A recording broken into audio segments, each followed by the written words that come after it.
다윗의 고백입니다. 물론 150편 전부가 다 다윗에 의해서 기록된 건 아니지만 시편을 기록한 사람들의 신앙 고백이다, 간증이라고 보면 됩니다. 특별히 이 다윗 같은 경우는 대부분이 다윗이 기록한 시편이 73편, 더 많게는 75편 정도 되는데 대부분이 다 그가 고난 가운데 기록한 거예요. 그래서 이 다윗이 고난 가운데 어떻게 이겼나? 고난이 없는 사람이 어디 있나요? 다 있죠. 우리 사실은 우리 인생이라는 게 나그네 같은 인생이기 때문에 고난이 없는 사람은 없어요. 고난을 이기는 겁니다. 믿는 사람들은 고난이 있어도 그것을 고난이라 생각하지 않고 이겨나가는 건데 다윗이 어떻게 이겼는가 오늘도 본문에서 가르쳐 주는데 먼저 다윗이 경험한 위기를 한번 보세요. 3절에 저희가, 이 저희는 다 원수를 말합니다. 저희가 칼같이 자기 혀를 연마하며 화살같이 독한 말로 겨누고 그랬어요. 독한 화살 같다. 4절 숨은 곳에서 완전한 자를 쏘려, 완전한 자는 다윗을 얘기하는 거예요. 쏘려 하다가 갑자기 쏘고 두려워하지 않도다. 그러니까 지금 다윗의 주변에는요, 실질적으로 육신적으로 다윗을 괴롭히는 게 아니라 말로. 그래서 다윗은 원수들의 말을 화살촉 같다. 화살. 쏘는 화살 같다. 그렇게 얘기를 해요. 그 다음에 5절 저희는 악한 목적으로 서로 장려하며 비밀이 올무놓기를 함께 의논하고 하는 말이 누가 보리오. 그러니까 우리가 다윗의 역사를 보면요, 다윗이 왕이 되기 전에도 다윗은 원수들이 있었어요. 왕이 된 이후에도 원수들이 있었어요. 심지어는 다윗은 아들에게도 그렇게 심한 어려움을 당했죠. 아들까지도. 근데 다윗의 경우를 보면 다윗이 인간적으로 대항한 적이 없어요. 아무리 심지어는 시므이 같은 그런 자기가 정말 굉장히 신뢰했던 그런 신하가 어느 날 갑자기 돌변을 해요. 이 사람은 그래요. 그러니까 사람이 이렇게 바뀌었다고 속상할 거 없어요. 사람이 그렇다니까요. 아들도 그러는데요, 뭐. 다윗이 아들에게 그렇게 반역을 당했잖아요.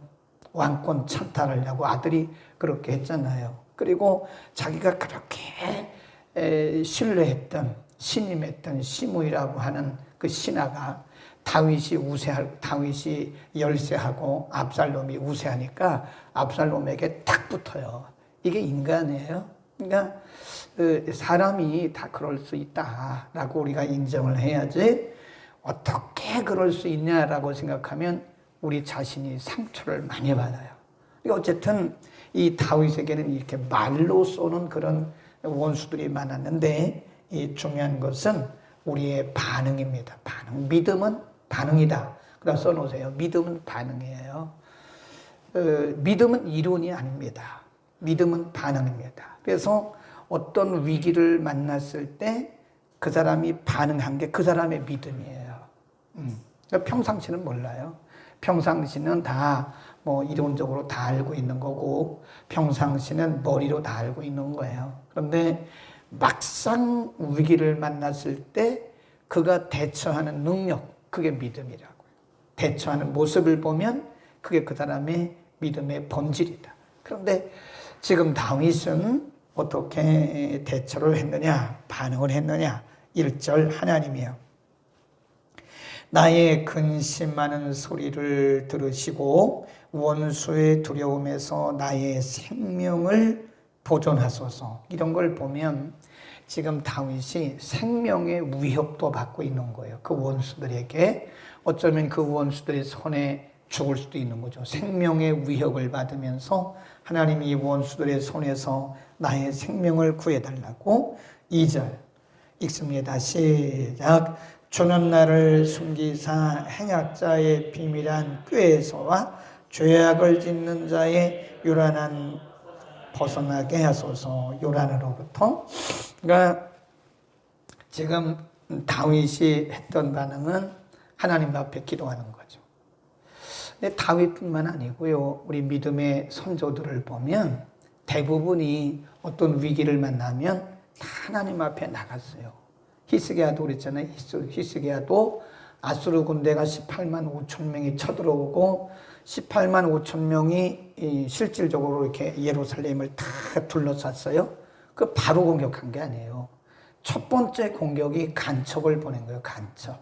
비밀 간첩을 나라 곳곳에 다 보내가지고 히스기야 왕과 백성들 사이에 이간질을 시켜요. 히스기야 왕의 말을 믿지 마라. 다 거짓말이다. 이게 사단의 전략이에요. 사단의 전략은 항상 이간질을 합니다. 사람과 사람 사이에, 하나님과 사람 사이에 이간질을 붙여요. 그래서 스스로 망하게 하는 것이 그게 사단의 전략입니다. 그때 히스기야 왕이 제일 먼저 찾아간 곳이 성전이에요.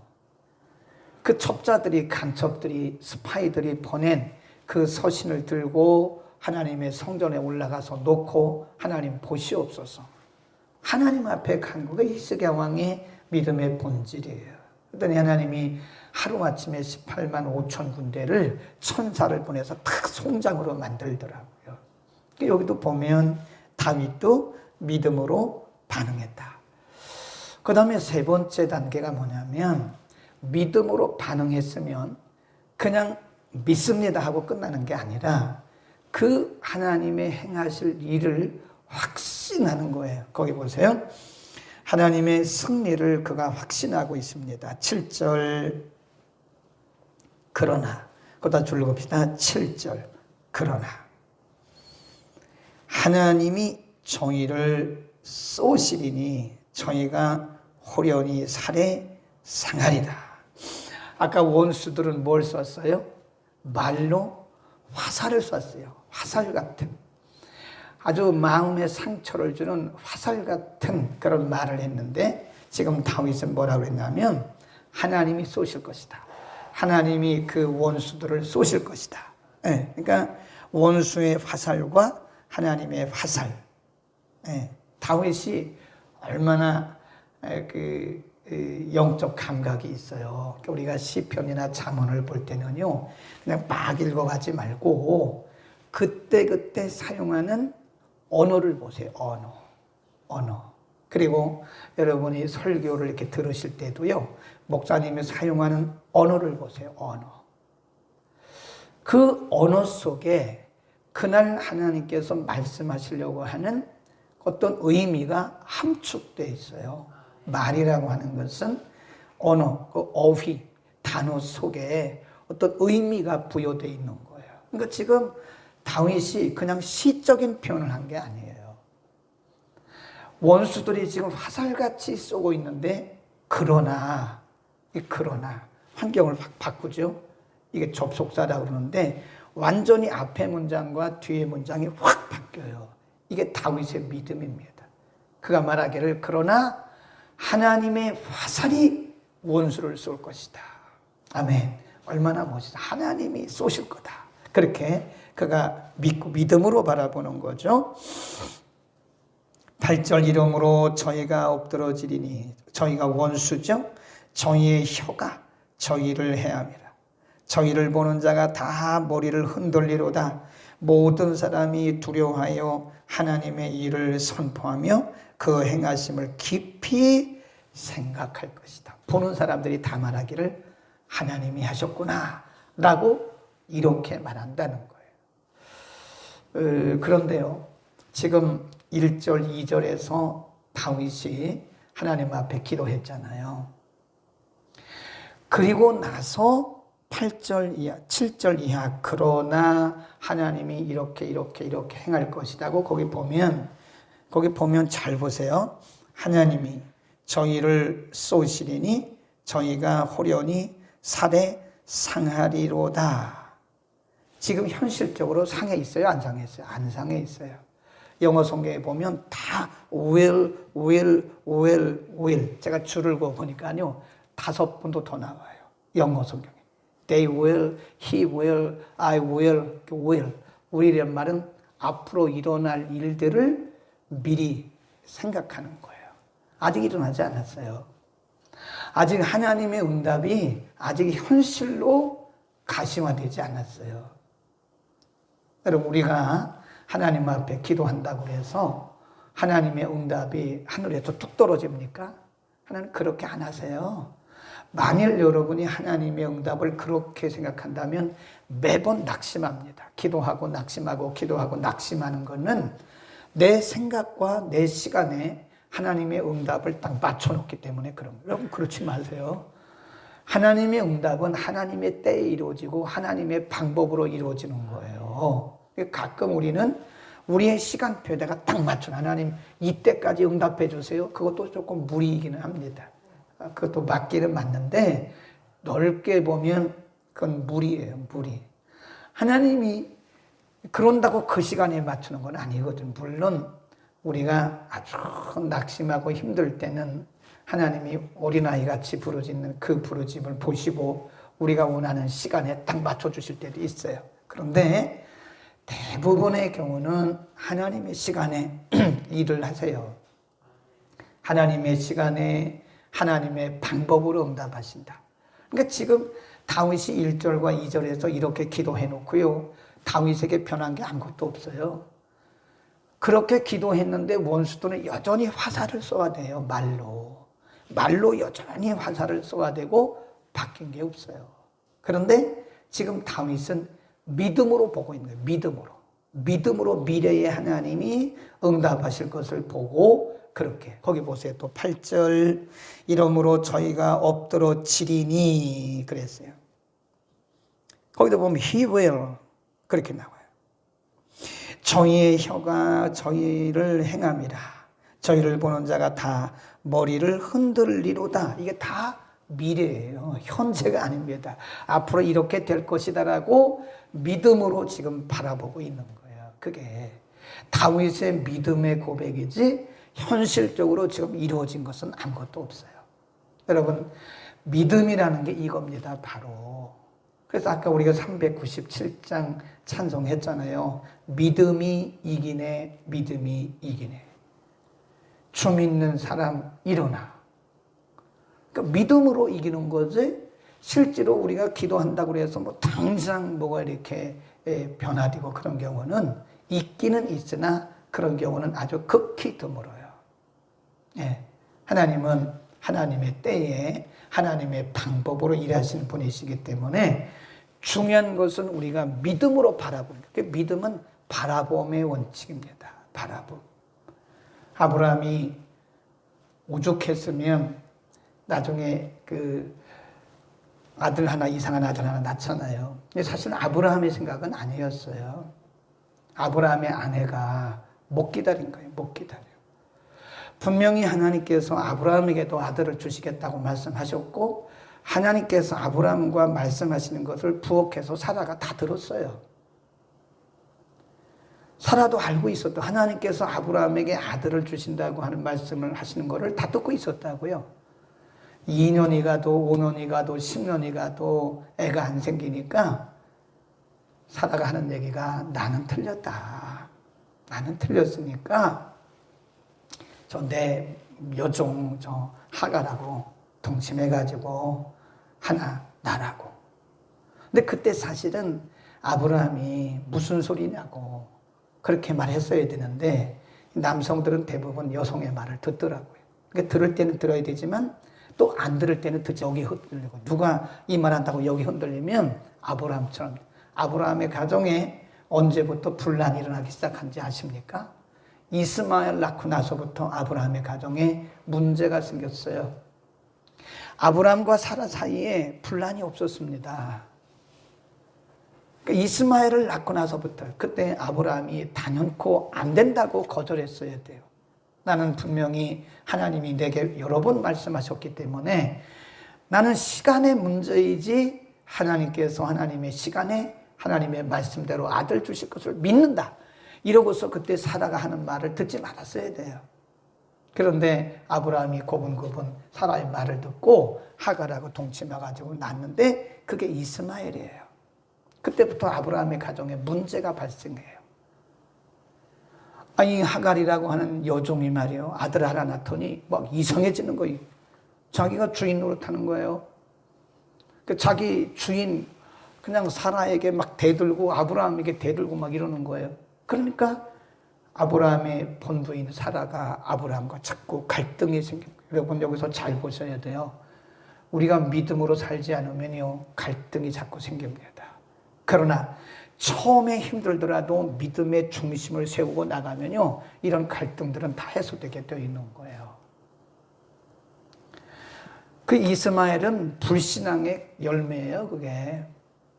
그러니까 우리는 아브라함의 경우를 봐도 하나님이 약속해놓고 그 다음날 뭐 애를 주셨습니까?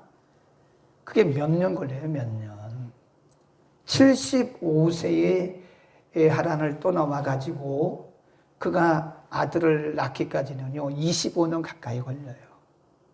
하나님의 그 역사가 이루어질 때까지는, 약속이 이루어질 때까지는 하나님이 무슨 능력이 없어서 그러셨나요? 하나님이 거짓말 하신 건가? 그게 아니에요. 아브라함에게 하나님을 가르치시려고. 다윗의 영성이, 아브라함의 영성이, 히스기야의 영성이 언제 더 깊어진지 아십니까? 바로 이때예요. 만일 하나님께서 다윗에게 그때그때 응답해 주셨으면 이런 깊은 영성이 나오지를 않아요. 아브라함에게 하나님께서 바로 말씀하시고 그 다음에 아들 낳았으면 아브라함의 영성이 이렇게 깊지가 못합니다. 믿음의 조상이 될 수가 없었어요. 하나님의 시간에 하나님의 방법으로 일하시는 것을 믿기를 바랍니다. 여러분 제가 다시 한번 강조하는데, 우리가 기도했다고 방금 뭐가 바뀌는 거 아니에요. 하나님을 그런 식으로 믿지 마세요. 뭐 금 나와라 뚝딱 그렇습니까? 은 나와라 뚝딱 그러면 뭐가 쏟아집니까? 그게 아니에요. 하나님은 우리가 믿음으로 하나님께 가까이 다가오기를 원하시기 때문에 우리의 믿음이 깊어지면 깊어질수록 의도적으로 우리의 응답이 늦어진다는 사실을 알아야 돼요. 하나님이 뭐 능력이 없으셔서 그렇게 하시나요? 하나님이 능력이 없으셔서 우리의 질병을 못 고치시나요? 하나님이 얼마든지 지금 당장이라도 죽은 자를 살리시는 분이신데, 그러나 하나님께서 이게 응답의 시간을 늦추시는 것은 바로 하나님이 우리를 양육시키는 거예요.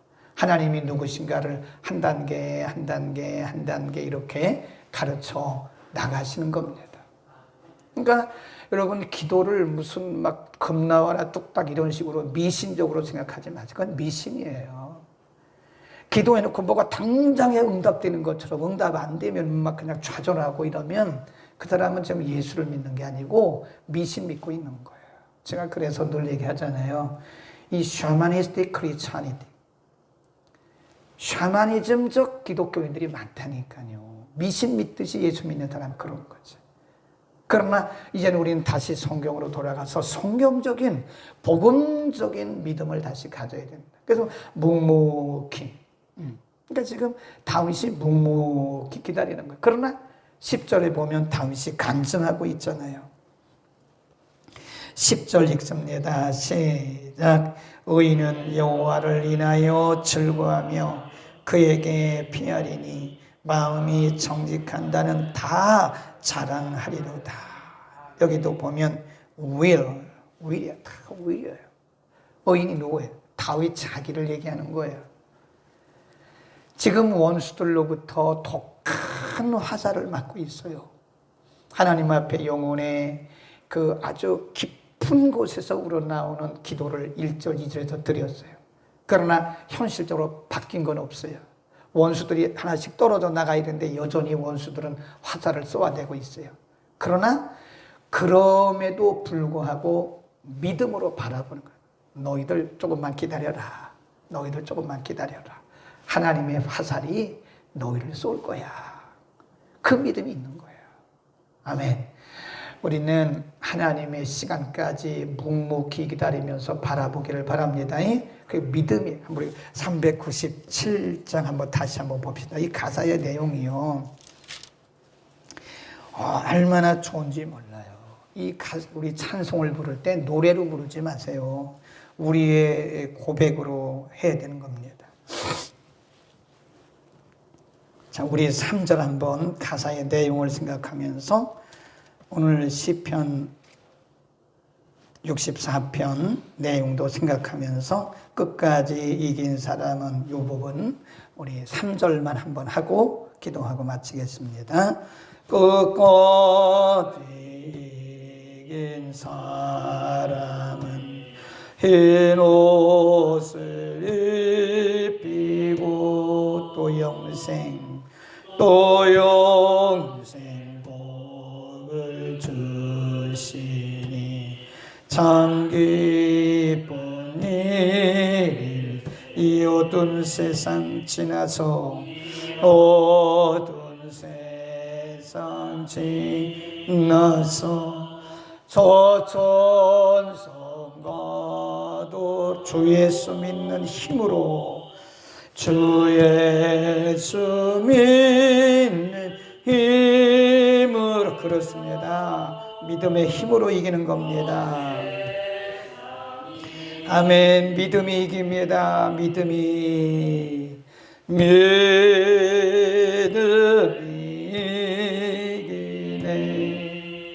믿음이, 주 예수를 믿음이 이깁니다. 주 예수를 믿음이 온 세상 이기네. 아멘. 기도하겠습니다. 거룩하신 아버지, 오늘 시편 64편 다윗의 기도와 다윗의 믿음의 반응을 통해서 우리가 험난한 세상을 어떻게 이길 수 있는지 가르쳐 주셨습니다. 하나님은 하나님의 때에 하나님의 방법으로 반드시 우리에게 승리 주실 것을 믿습니다.